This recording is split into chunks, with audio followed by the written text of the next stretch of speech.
From downtown Los Angeles, would you please welcome the man they call Ice-T.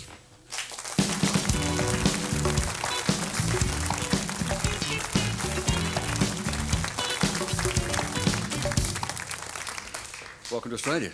Yeah, thanks for having me. You've just flown in. You're still somewhere over the Pacific, I think, in your head, are you? Yeah, we got in last night into Melbourne, then we just flew up here today. Now, that is true what I said in the introduction. I mean, everything I've read about you. You started out in the streets, born in Newark in New Jersey, went across to LA.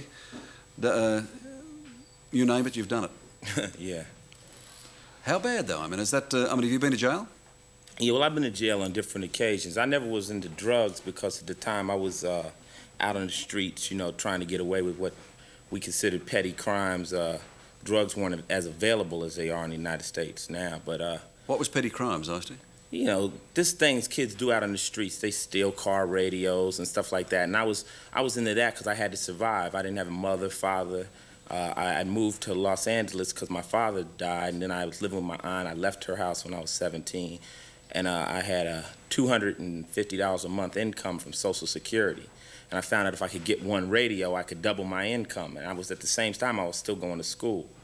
So I was involved with the gangs prior to that, and I had to get out of the gangs because at that time the gangs weren't involved in any money. So I was just out there. But you describe yourself as a hardcore criminal. Well, I started out small time, and then I left and went into the military. And I did 4 years in the Army. And when I came home... Did they teach you crime, did they?